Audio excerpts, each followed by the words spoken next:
Bonjour à tous et bienvenue dans la série Femmes de Lumière, la série qui met en lumière les femmes entrepreneuses. Et aujourd'hui, j'ai le grand plaisir d'accueillir Lumia. Lumia qui a commencé depuis maintenant plus de 10 ans en tant que prof de yoga Kundalini et qui aujourd'hui développe un business multiple à l'image de toutes les facettes d'elle-même qu'elle s'autorise à découvrir. Je suis très heureuse de t'accueillir ici, Lumia. Bienvenue à toi. Bonjour Anne-Claire, merci pour l'invitation. Écoute, avec grand plaisir. Est-ce que tu aurais envie de nous en dire un petit peu plus sur toi pour te présenter? Bien sûr. Comme tu as dit juste avant, je viens du monde de l'hôtellerie à la base. Et pendant plusieurs années, j'ai toujours été attirée par le développement personnel, par la connaissance de soi. Donc, j'ai fait une certaine quantité de formations, de stages, de cours de toutes sortes pendant plus de 20 ans. Et il y a eu un moment donné dans ma vie où il y a eu un tournant, c'était à l'âge de 32 ans.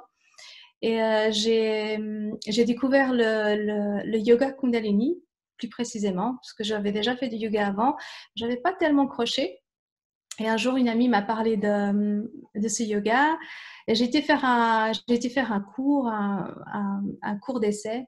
Et c'est vrai que j'ai vécu une assez grande révélation, un peu comme une évidence. Donc, j'ai fait ce cours. Et comme l'esprit humain, en tout cas le mien, parfois a besoin de confirmation. Donc, j'y suis retournée une deuxième fois et là, c'était vraiment la confirmation que c'était quelque chose qui était fait pour moi, comme si ça m'attendait. Et à partir de là, ce qui était très clair pour moi, c'est que j'avais envie de transmettre à d'autres personnes ce que j'avais moi-même vécu lors de cette initiation. Et c'était un peu comme si j'avais reçu une douche d'eau glacée qui m'avait d'un coup réveillée du long sommeil dans lequel j'étais pendant longtemps. Et à partir de là, j'ai suivi une formation. Donc, je me suis formée au yoga Kundalini et tout de suite, j'ai commencé à enseigner. Et puis de là, c'est enchaîné d'autres événements. Je suis partie en Inde pour faire d'autres formations. J'ai commencé à enseigner régulièrement, donc je donnais plusieurs cours par semaine. Et j'ai organisé aussi des stages que j'ai guidés moi-même. J'ai aussi organisé des stages pour d'autres personnes. Il y a eu un moment donné, en 2012, j'ai commencé aussi à organiser des événements pour d'autres personnes puisque j'aime beaucoup l'organisation d'événements. Donc, j'ai fait ça pendant plusieurs années. Donc, je faisais intervenir des gens, des spécialistes dans leur domaine, tout ce qui est développement personnel. Beaucoup aussi, j'ai fait par rapport à la voix et l'expression vocale parce que pendant un moment, j'ai aussi été thérapeute, si on veut bien. Et j'ai beaucoup travaillé avec le son et la voix et la guérison par le son.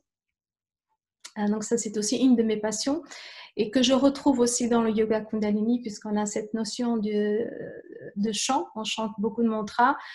Et pour moi, la découverte de la voix, ça a été, et le domaine du son, tout ce qu'on peut faire avec, ça a été comme si je m'étais tout d'un coup engagée dans une autoroute de la conscience, de la découverte de plein de choses. Et ça a vraiment accéléré beaucoup mon parcours, si on veut bien.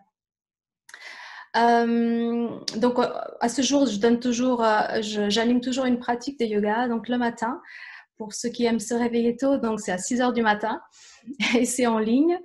Donc, j'ai commencé à guider ces pratiques il y a un peu plus d'une année maintenant. J'ai toujours énormément de plaisir à le faire puisque ça fait partie de mon propre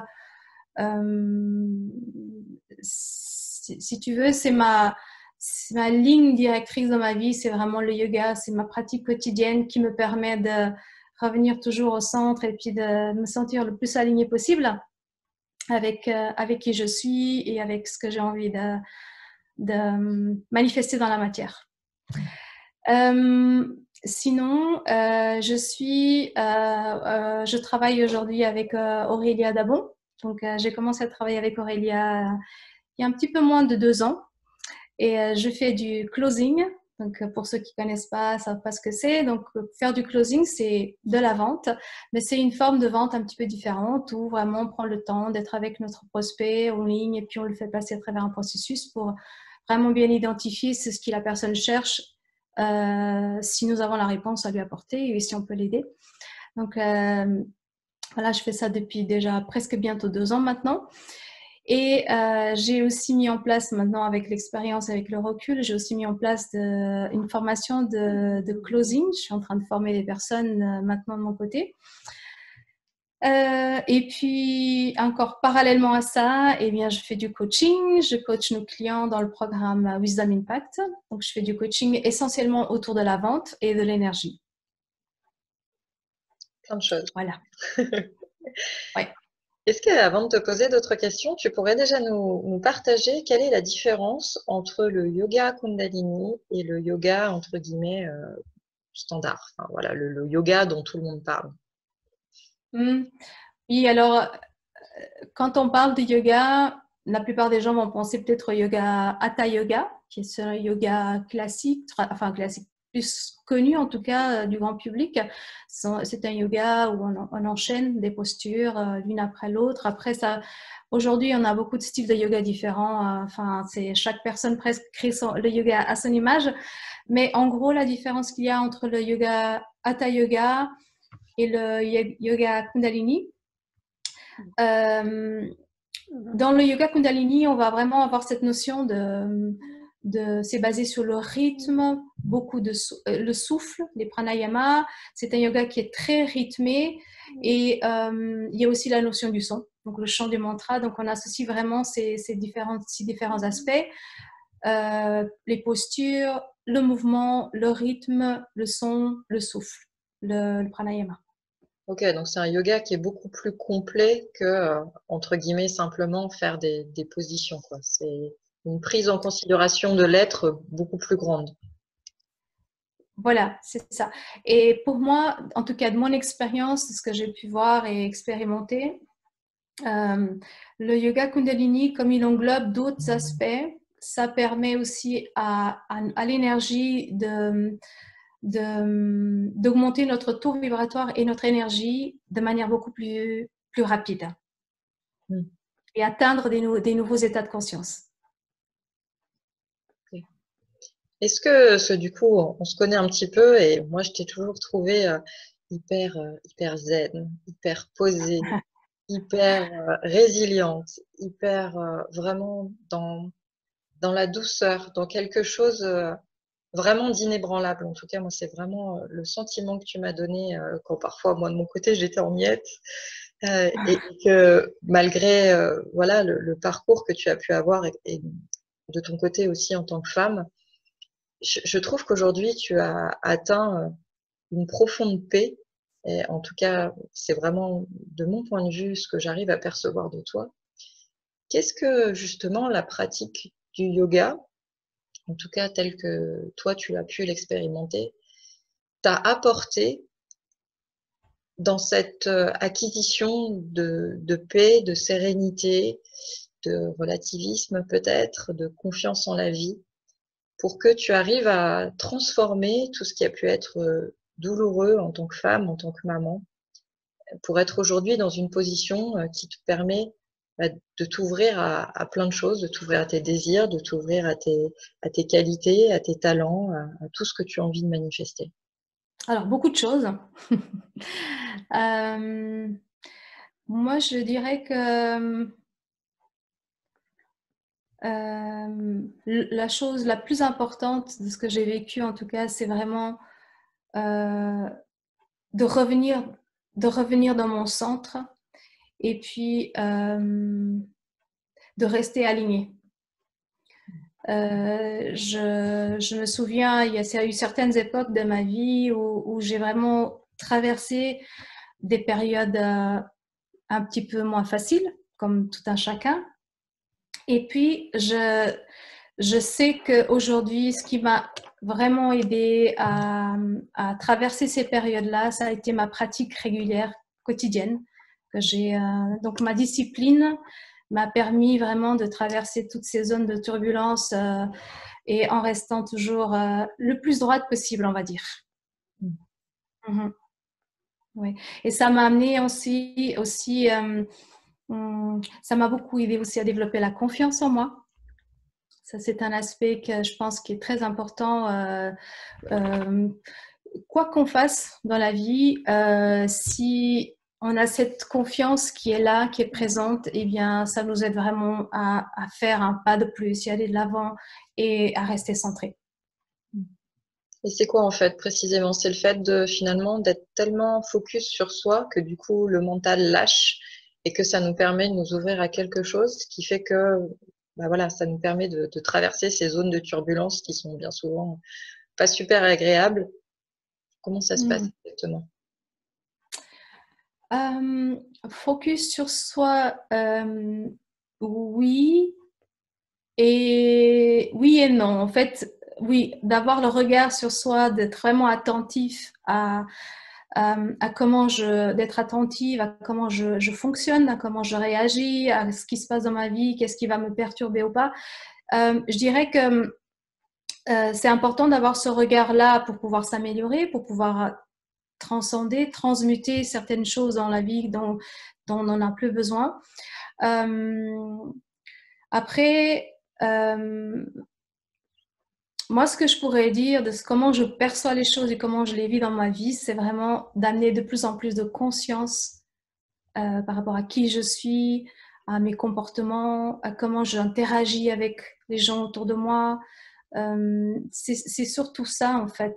C'est vraiment dans cette direction-là que je vois que ça m'amène à chaque fois de plus en plus, en fait, m'a rapprocher de moi-même pour être mieux avec l'extérieur. Oui, c'est clair qu'il faut déjà être en accord avec soi-même pour arriver à trouver une certaine harmonie avec les autres.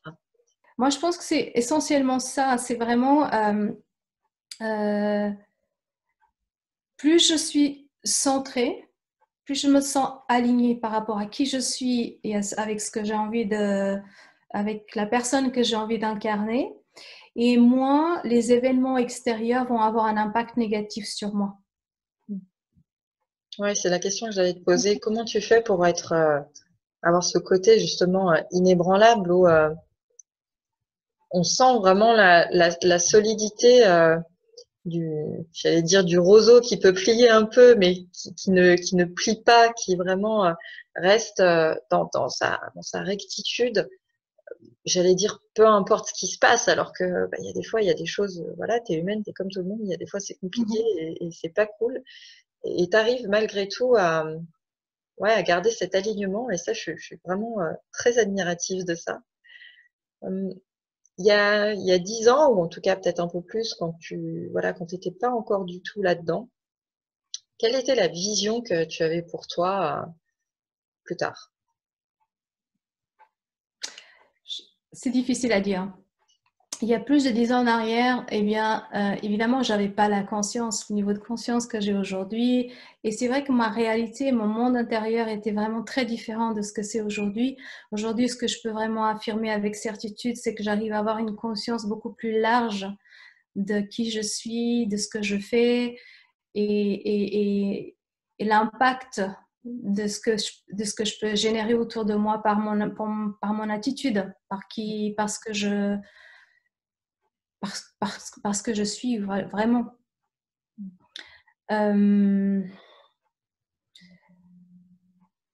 Je ne sais pas si je peux vraiment te dire clairement quelle était l'image ou qu'est-ce que je pouvais projeter dans le futur il y a plus de 10 ans en arrière. Je crois que je m'en souviens même plus. Non, mais c'est vrai que ça a tellement évolué et changé pour moi, ce que je peux vivre aujourd'hui, que c'est comme si j'avais eu, et je peux le dire peut-être concrètement, ouais, c'est comme s'il y avait un avant et un après. Et ça va encore changer. Parce que chaque jour, en tout cas, ma réalité, elle change. Ça évolue, ça grandit, ça s'expand. Qu'est-ce qui justement t'a permis de saisir toutes les opportunités qui se sont présentées à toi, même si à la base c'était pas du tout ton domaine, même si peut-être tu avais peur de passer à quelque chose qui était inconnu et que tu n'avais jamais fait? Qu'est-ce qui t'a voilà, toujours permis jusqu'à présent d'oser aller au bout de tes envies, de tes projets, en tout cas sur le plan professionnel, et de tenter, j'allais dire malgré tout? Ok, donc déjà d'une part la curiosité, parce que j'aime toujours, s'il y a quelque chose qui pour moi est très importante, c'est d'apprendre, continuer toujours à apprendre. Euh, Si j'apprends rien, je m'ennuie. Je peux m'ennuyer assez rapidement. Donc, pour moi, c'est important d'entretenir cette, ouais, de continuer à me former, de continuer à apprendre de nouvelles choses. Et peut-être que je peux dire que j'ai cette qualité-là même si je ne sais pas quelque chose, ben, je me lance et je verrai bien. Il n'y a que par l'expérience que j'apprends, comme nous tous. Et c'est vrai que j'ai fait beaucoup de choses dans ma vie sans forcément savoir exactement avec une idée claire de où j'allais. J'avais envie d'essayer, j'avais envie d'expérimenter. Et si ça me plaisait, ben je continuais jusqu'à ce que l'expérience,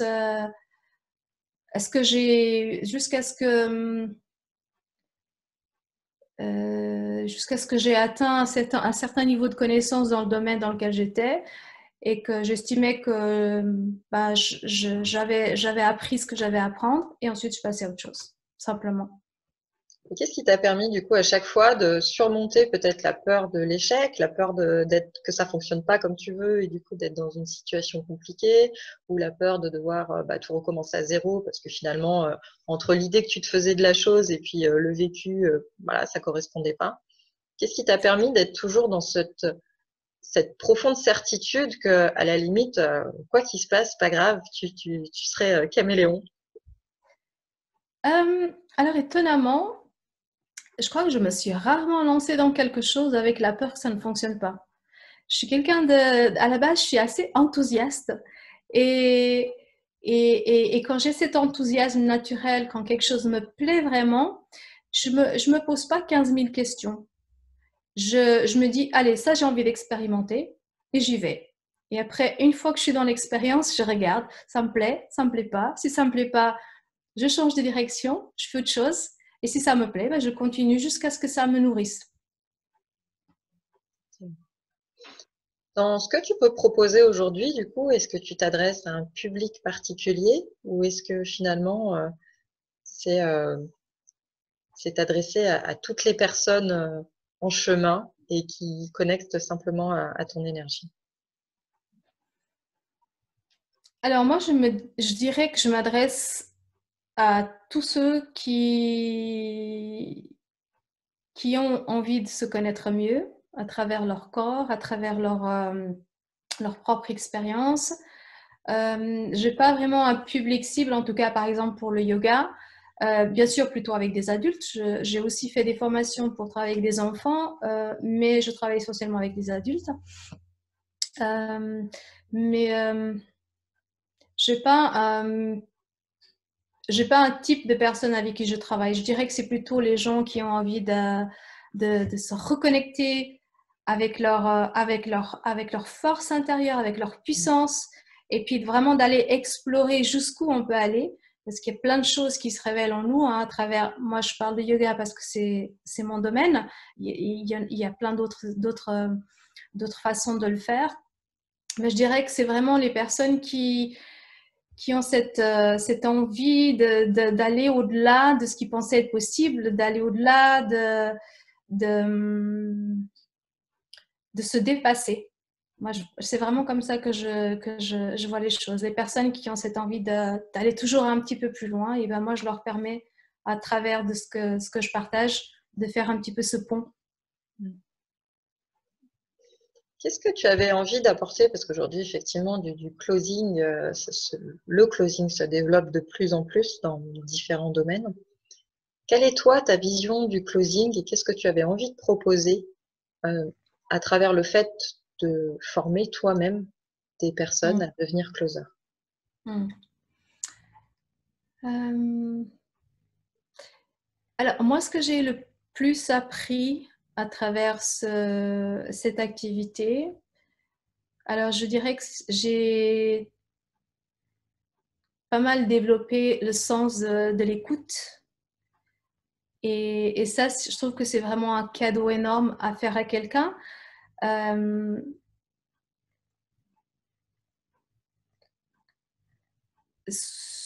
des fois, pour pas dire souvent, ben, je remarque que la qualité de l'écoute quand on parle, quand on parle à quelqu'un, quand la personne nous écoute, eh bien, c'est pas tous les jours qu'on arrive qu'on peut avoir des échanges avec quelqu'un qui nous écoute vraiment. Et moi, c'est une des choses que j'ai beaucoup appris à travers ce métier, c'est vraiment de développer l'écoute et d'être vraiment pleinement avec la personne et d'avoir cette empathie, de comprendre vraiment la personne qui elle est pour pouvoir mieux l'aider. Et moi, ce qui me plaît beaucoup dans ce que je fais et aussi ce que je transmets dans mes formations, c'est pas simplement le fait de faire de la vente ou de vouloir vendre quelque chose à quelqu'un, parce que c'est pas vraiment là que je me situe moi. Avant tout, c'est comment est-ce que je peux être au service de l'autre et comment est-ce que je peux l'aider de la meilleure façon possible. À prendre la décision qui convient le mieux pour sa vie et pour ce qu'il fait, pour ce que la personne elle est en train de faire. Ça, pour moi, c'est très important. D'écouter, d'avoir de l'empathie. En fait, finalement, si on veut, ce métier, pour moi, en fait, il nous fait développer des qualités qu'on ne le ferait pas forcément en faisant autre chose. Parce que pour être on va dire un bon closer, déjà, une des qualités principales, c'est l'écoute et l'empathie.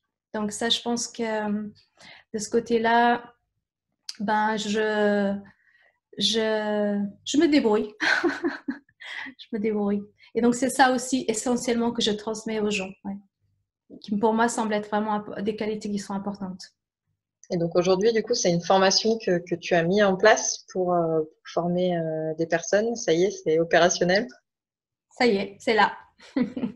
Ok, super. Donc, écoute, tu n'hésiteras pas à me donner les liens si ça vous intéresse d'apprendre cette activité-là, parce que finalement, c'est une activité qu'on peut faire à temps plein, comme à temps partiel, à temps choisi, en Oui. tout cas. Mm. C'est l'avantage. Donc, voilà, n'hésitez pas si jamais ça peut vous intéresser.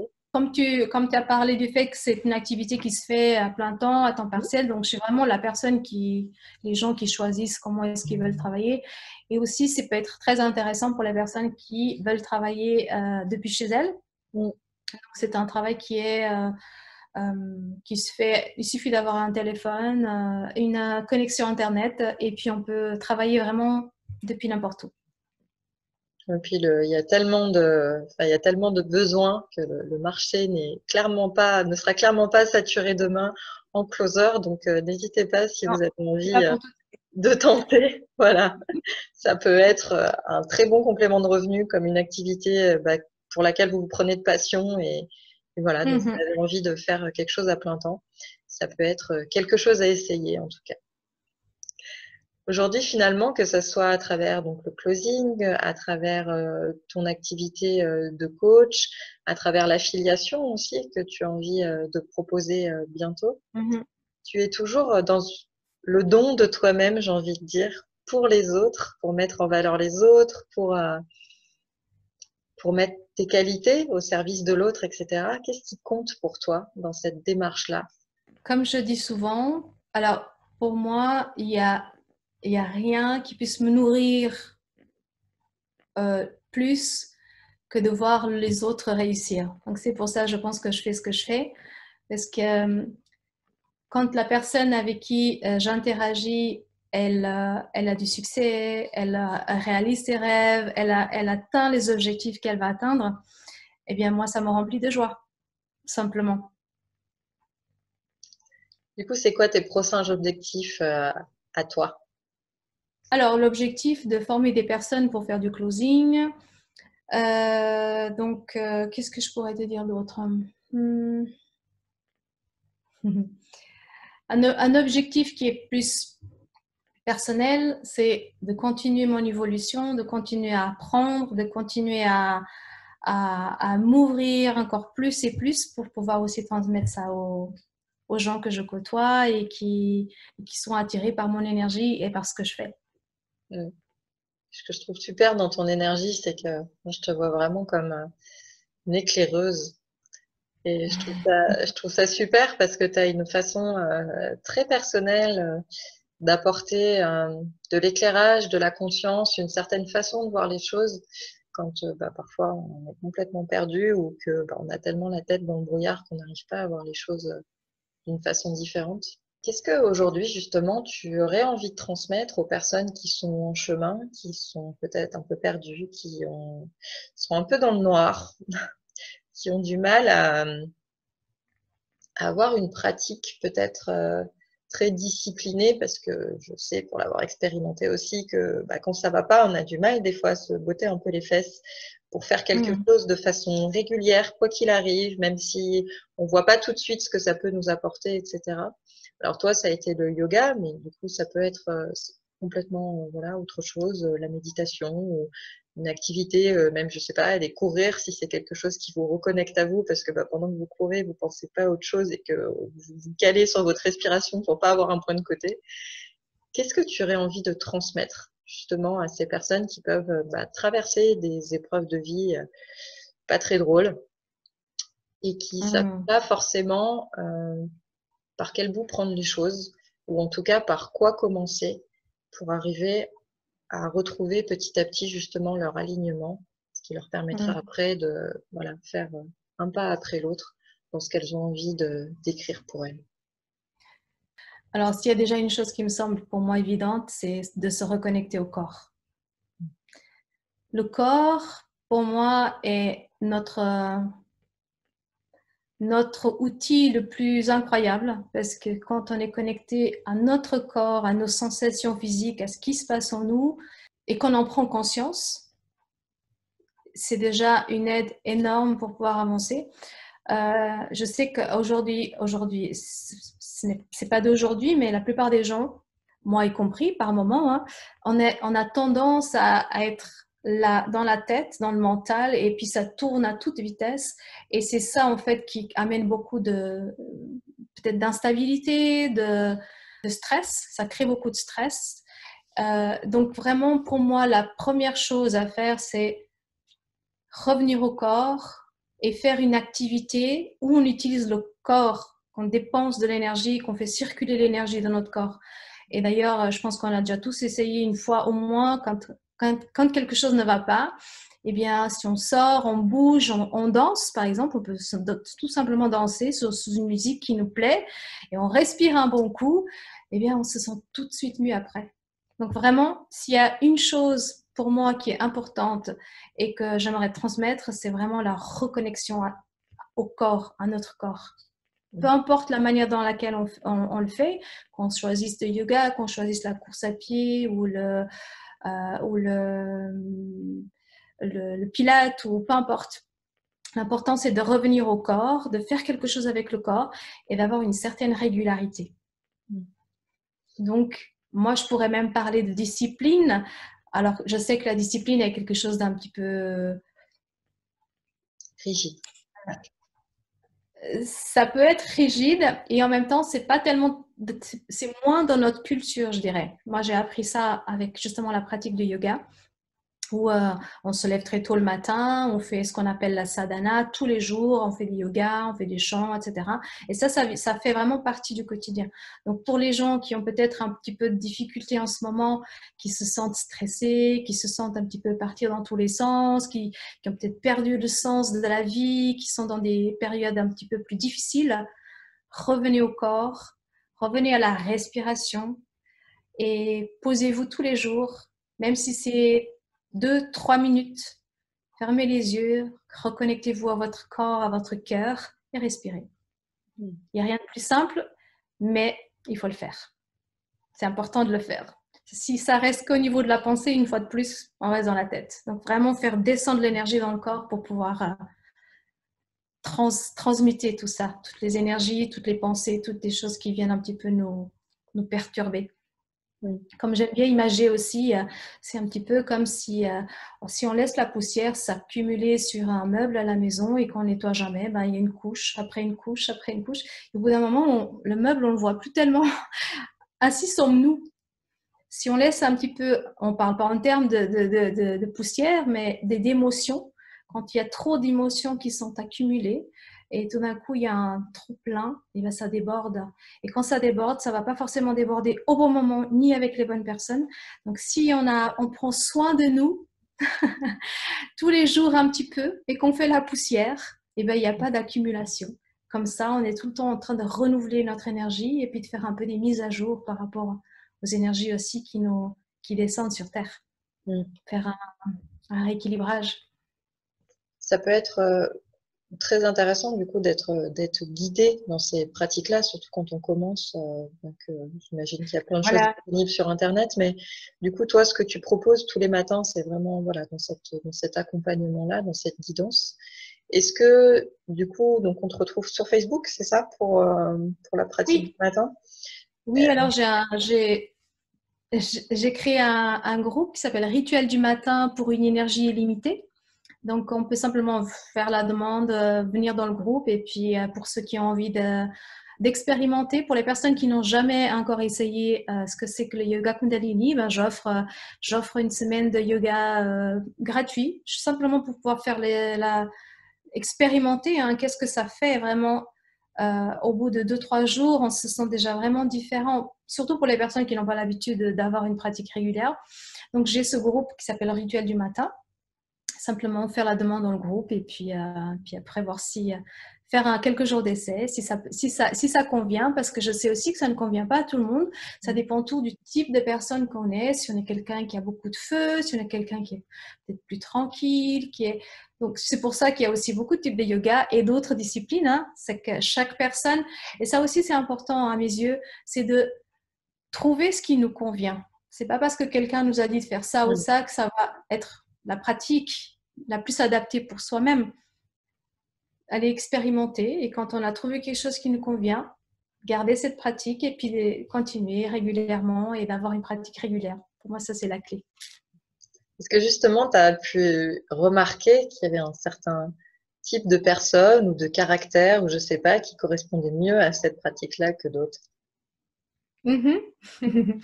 Alors, c'est vrai que c'est un yoga qui convient bien aux gens qui sont assez feu, qui ont beaucoup d'énergie, qui sont très enthousiastes et qui ont vraiment une grande quantité de feu à l'intérieur d'eux. Donc, besoin d'équilibrer tout ça avec des pratiques qui sont un petit peu plus dynamiques. Mm. Ouais, je suis complètement d'accord parce que c'est vrai que moi, le yoga standard où on dit rien, où faut être tout zen, où j'ai beaucoup de mal. C'est vrai que c'est des choses qui, voilà, qui sont un peu difficiles pour moi et je pense qu'on est beaucoup comme ça. Voilà, moi, dans un cours de méditation, je peux prendre un fou rire complètement incontrôlé parce que c'est trop pour moi. C'est pas que j'arrive pas à me connecter à moi, c'est que c'est trop calme, trop pas assez expressif en tout cas. Et c'est vrai que du coup, je trouve ça intéressant d'arriver à mêler plein de choses et de pouvoir mettre un peu de soi aussi finalement dans la pratique. Donc du coup, on te retrouve là-dessus.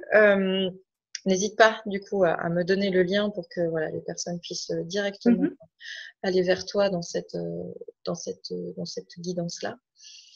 Bon, après, je pourrais simplement donner quelques, quelques petits conseils, mais que tout le monde connaît. Sauf que parfois, on n'applique pas toujours. On est pris dans notre course, dans notre vie tous les jours, dans le quotidien, dans le stress, etc. Mais des règles de base pour avoir vraiment un bon équilibre, eh bien, c'est faire de l'exercice tous les jours, même si c'est pas longtemps. Vraiment juste de bouger le corps et de faire bouger l'énergie. De se nourrir, de bien se nourrir avec des aliments qui correspondent au corps, manger le plus possible d'aliments vivants, de bien s'hydrater, très important aussi d'avoir une bonne hydratation, de boire une eau de qualité, une eau vivante aussi si possible. Et puis un point qui pour moi me paraît plus que normal, mais peut-être que tout le monde n'y pense pas, surtout quand on habite dans des grandes villes. On a peut-être moins l'occasion de le faire, mais c'est d'aller dans la nature, parce que dans la nature, c'est vraiment l'endroit où on peut le plus se ressourcer et juste être. Arrêter de faire, mais vraiment être et expérimenter ce que la nature elle nous offre. Et puis bien sûr, être en contact avec les animaux, la nature, bien s'hydrater et puis bien se reposer. Il y a beaucoup de gens, je connais beaucoup de gens quand même qui ont des problèmes de sommeil. Et bien tout ça, ça peut venir enfin, quand on ne dort pas bien, ça peut venir bien sûr de différentes choses, hein, différentes causes, mais déjà, si on bouge, si on se nourrit bien, si on s'hydrate, on va dans la nature, normalement, on devrait bien dormir et se reposer. Donc, parce que c'est vraiment pendant ce temps-là que le corps il se régénère et qu'il fait tout ce travail qu'il s'auto-répare finalement, parce que nous avons tout à l'intérieur de nous. Sans avoir besoin de prendre des pilules, sans avoir besoin de faire d'éléments forcément extérieurs, hein, pour aller bien, parce que tout est là. Simplement, il faut permettre au corps de le faire par lui-même. Qu'est-ce que toi, justement, ça t'a permis dans cette recherche d'équilibre, que ce soit déjà pour toi-même, mais aussi en tant que maman de ton organisation, de choisir finalement des métiers qui te permettent de travailler de chez toi et de t'organiser plus ou moins comme tu veux? Ça a changé quoi pour toi d'avoir cette latitude-là? Ah ben, ça a tout changé. Mhm. Ça a tout changé dans le sens que, bon, étant maman seule, donc je m'occupe de mes enfants, maintenant de ma fille, puisque mon fils, il habite plus avec moi.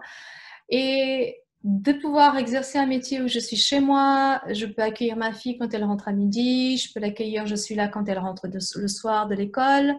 Euh, et pour moi, ça, c'est un cadeau énorme, énorme. Donc, je peux offrir une qualité de vie à ma fille que je ne pouvais pas forcément il y a quelques années parce que j'avais, comme beaucoup de gens, un emploi, un travail standard où je partais le matin, je rentrais le soir, de toute la journée, je ne voyais pas mes enfants, etc. Donc, pour moi, ça, c'est le grand luxe de pouvoir être dans mon énergie, de travailler depuis chez moi et d'être totalement disponible pour ma fille quand elle a besoin de moi. Est-ce que c'est quelque chose justement où est-ce que ça faisait partie, on va dire, de tes possibles il y a quelques années où tu t'étais dit que peut-être un jour tu pourrais travailler de chez toi et que pour autant tu gagnerais pas moins ta vie parce que c'est souvent le dilemme qu'on peut avoir en tant que maman de se dire est-ce que je fais quelque chose qui moi m'amuse et en même temps je culpabilise parce que j'apporte pas ce que je veux de l'autre côté à mes enfants ou est-ce que je m'investis en tant que maman mais du coup bah dans mon travail c'est plus alimentaire qu'autre chose. Comment toi finalement tu as réussi à t'offrir cette opportunité d'allier tout en fait, de pas faire de compromis, mais au contraire vouloir tout et avoir tout. Alors, comment est-ce que j'ai réussi à faire ça? Je ne sais pas vraiment comment ça s'est passé. Ce que je sais et ce dont je me souviens très clairement, c'est qu'à un moment donné dans ma vie, je voulais absolument développer une activité où je pouvais travailler depuis chez moi. Et un beau jour, ça s'est présenté. Une amie m'a dit ah, bah tiens, j'ai vu une annonce, regarde, peut-être que ça va te convenir, je suis sûre que c'est fait pour toi. Et puis, ben, j'ai fait la démarche et puis ça a marché. J'ai commencé à travailler avec Aurélia depuis chez moi et depuis, ben, je continue à développer plein d'autres choses. Moi, avant ça, j'étais déjà entrepreneuse puisque j'ai organisé pendant plusieurs années des événements, toujours dans le domaine du développement personnel, de la spiritualité. Je faisais mes propres cours, mes ateliers, des choses de mon côté, donc, mais c'était ponctuel, c'était pas tout le temps. Donc j'avais un travail encore en tant que salarié. Et un jour, ben, ça a basculé, je suis passée de l'autre côté et je suis très contente. Donc j'encourage vraiment les gens, ceux qui ont envie ceux qui ont envie de plus de liberté, plus de flexibilité, d'avoir vraiment le choix de choisir quand est-ce qu'ils veulent travailler, à quel pourcentage, vraiment d'avoir le courage d'y aller et puis de foncer et surtout de croire en vous. C'est très important. Je le répète vraiment, je le répète fréquemment aux clients et je leur dis que pour moi, la chose la plus importante, c'est la confiance en soi parce que quand on a confiance en soi, on peut soulever des montagnes. Vraiment de cultiver cette confiance, pour moi, c'est une des grandes clés de la vie. Mm. Et puis ce que je trouve super inspirant aussi, c'est que finalement, tu es devenue entrepreneuse, mais pas forcément pour faire des choses comme pour toi. Enfin, ça te nourrit toi, évidemment, mais tu mets tes talents au service de l'élévation des autres et que finalement, on peut aussi faire ça. On n'est pas obligé de porter un business sur ses épaules si on s'en sent pas ou si on n'a pas envie ou quoi que ce soit. On peut aussi apporter aux autres simplement ce qu'on est et Mmh. aider à grandir tout en s'enrichissant soi-même personnellement. Donc, c'est pas, voilà, c'est aussi une autre facette de l'entrepreneuriat qui permet de sortir du statut de salarié avec toutes les contraintes que cela peut avoir. Alors, ça serait faux de dire qu'en tant qu'entrepreneur, on n'en a pas du tout. Je peux pas non plus, voilà, vendre quelque chose d'idyllique où tout est beau, tout est rose et tout marche toujours comme sur des roulettes parce que c'est pas vrai. Mais en tout cas, c'est vrai que ça apporte un confort de vie. Ça permet de se réouvrir à sa créativité, à vraiment ses envies profondes, à ce qu'on a envie d'apporter et à se reconnecter profondément à soi, à sa lumière et à ce qui nous parle simplement. Donc effectivement, voilà, n'hésitez pas. Et pour le coup, j'insiste encore une fois que le closing peut être cette première porte pour s'ouvrir à quelque chose dans une transition quand on se sent pas forcément hyper serein à faire ce pas-là. Donc voilà, encore une fois, n'hésitez pas. Je te laisse le mot de la fin, Lumia, si tu as envie de partager une dernière petite chose pour encourager le plus de personnes possible à vraiment se recentrer sur soi, être le plus possible à l'écoute de soi, surtout dans la période voilà, qu'on vit actuellement, à être le plus possible en soi et à s'écouter pour savoir arriver, en tout cas le plus possible, à savoir ce qui est bon et juste pour soi, au-delà de tout le remue-ménage qu'il peut y avoir à l'extérieur. Je pense que si j'ai envie de transmettre quelque chose, la première chose, c'est vraiment de oser. Oser faire les choses, oser y aller, parce que de toute façon, il ne peut rien nous arriver. Et qui n'essaie rien n'a rien.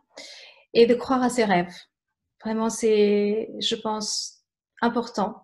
Parce que quand on croit à ses rêves et qu'on travaille en direction de ça, de se réaliser ses propres rêves, c'est tellement plus gratifiant parce qu'on est en train de nourrir quelque chose qui nous inspire profondément. Et si on ne travaille pas pour nourrir nos rêves, eh bien forcément, on va finir à travailler, on va finir par nourrir les rêves des autres. Et peut-être que c'est beaucoup moins, je sais pas, chacun doit vraiment trouver en soi qu'est-ce qui lui correspond le mieux parce que tout le monde n'est pas fait non plus pour être entrepreneur. Il y a des personnes qui n'aspirent pas à ça et c'est OK, c'est tout à fait OK. Mais voilà, je pense que c'est oser, rêver et qu'est-ce que je pourrais dire comme troisième oser, rêver et il y a une chose qui me semble aussi importante par rapport à ce que tu me disais, à ce que tu partageais juste avant, par rapport à l'époque, à la période qu'on traverse en ce moment. La meilleure façon d'aider les autres en ce moment, c'est d'être bien avec soi-même, c'est d'être aligné, c'est d'être calme, c'est d'être posé et c'est d'avoir l'esprit clair. Parce que si on n'a pas ça, c'est difficile de vouloir tendre la main à quelqu'un d'autre alors qu'on est déjà un petit peu... Donc c'est vraiment ça, c'est prendre soin de soi, vraiment être dans son alignement, d'oser, rêver et d'y aller. Je trouve que c'est un super mot de la fin.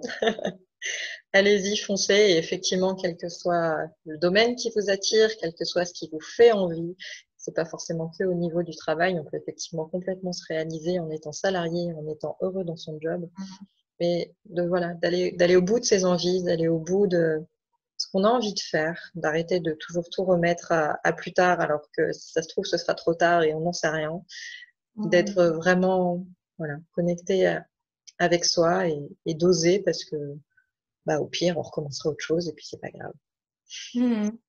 Et si on voit qu'on s'est trompé de chemin, il n'y a aucun souci. on emprunte un autre chemin. Mm. Que toutes les décisions qu'on prend, et moi j'en ai pris quelques-unes dans ma vie aussi, je me suis rendu compte que c'était pas les bonnes, et bien c'est pas grave. Je choisis simplement une autre direction. Peut-être juste aussi de rappeler aux gens que nous sommes vraiment tous des créateurs et que nous avons un pouvoir infini en nous et que nous avons vraiment cette possibilité de créer nos vies selon ce qu'on a envie de vivre. Mais pour ça, il faut y croire et puis il faut mettre des choses en place pour une chose après l'autre. Mais c'est possible. C'est vraiment possible. La condition, comme tu dis, de ne pas attendre, planter comme un piquet parce que ça tombe tout cuit, parce que ça ne marche pas comme ça, malgré toutes les invocations, toutes les prières, toutes les intentions que l'on peut poser. Effectivement, il y a un moment où il faut aussi inscrire les choses dans la matière. Et pour ça, il faut commencer à faire un premier pas. Et puis voilà, peut-être que comme Lumia qui a commencé par le yoga et il y a plein de choses qui sont arrivées après derrière, ben, faut oser faire un premier pas dans une direction et voir si ça correspond ou pas. Toujours le premier pas qui est le plus difficile. Une fois que le premier pas est fait, les autres, ils s'enchaînent tout seuls, pratiquement. Eh bien, écoute, merci beaucoup, Lumia, pour cet échange, voilà, pour avoir partagé ton parcours qui, j'espère, inspirera plein de personnes justement à oser, puis peut-être même à oser plusieurs choses, parce que voilà, c'est pas incompatible de se lancer dans quelque chose et de devoir faire une croix sur d'autres et de simplement se laisser porter par les directions qui nous inspirent. Donc, merci beaucoup pour ça. Merci d'avoir osé, toi aussi, finalement, parler de toi, partager qui tu es, ce que tu fais aujourd'hui. Parce que voilà, tout un chacun est sur son chemin et je trouve ça hyper inspirant. Merci à toi. Merci à toi, Claire. Je vous remercie d'avoir participé à cette interview-là et je vous dis à très bientôt. Belle journée à tous.